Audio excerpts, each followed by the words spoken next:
একটু আপনাকে আমি বাস্তব একটা ঘটনা দেখাই। আমি ঘটনা বলি না, তবে এই কথাটা আমার মনে পড়ে, আমার বাস্তব জীবনের ঘটনা। আমি চাঁপাইনবাবগঞ্জ নাচল মাদ্রাসার ছাত্র। 1976 সালে পড়া আমার শুরু। 82 সাল পর্যন্ত ওখানে পড়েছি। 76 সাল থেকে 82 সাল পর্যন্ত মাওলানা শীষ মোহাম্মদ এবং মাওলানা আতাউল্লাহর দুজনের খাবার নিয়ে গেছি দুপুরে। একদিন আমি সন্ধ্যায় কেন আছি মাদ্রাসায়, মাদ্রাসার মুখের উপরে ট্রেন স্টেশন। 3-4টা মেয়ে ট্রেন থেকে নেমেছে, নগ্ন পোশাকের মেয়ে। টিপ টিপ টিপ টিপ করে বৃষ্টি হচ্ছে, ওদের গায়ে কাপড় লেগে গেছে। মাওলানা শীষ মোহাম্মদ অজু করে দাঁড়াচ্ছিলেন, এই সময়ে তারা বারান্দায় এসে উঠেছে। তিনি বারান্দায় অজু করছিলেন, আমি পাশে দাঁড়িয়েছিলাম।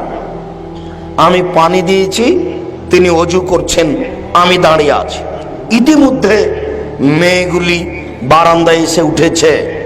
এমনি তো নগ্ন পোশাকের মেয়ে, তার উপরন্ত ভিজা কাপড়ে গায়ে কাপড় লেগে গেছে। তিনি উঠতেই তার চোখে পড়েছে। তখন তিনি এইভাবে ঘুরে বলছেন, আহারে ইমান আমান খেয়ে ফেলে দিল। তার ভাষাটা আমি নকল করলাম, আহারে ইমান আমান খেয়ে ফেলে দিল। এই কথা বলে তিনি ঘুরে দাঁড়িয়ে ঘরে ঢুকলেন। ইনি মারা যাওয়ার পরে তার কবরটা বন্যায় ডুবে গেছিল।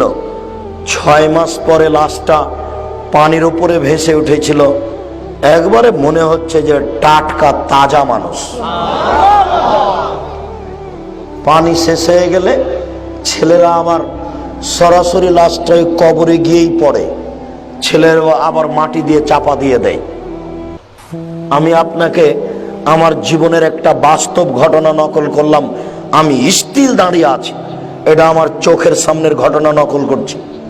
এটা হতে পারে 1979-80 এইরকম হতে পারে। 1980 সালের দিকে এই ঘটনা হতে পারে আমার চোখের সামনে।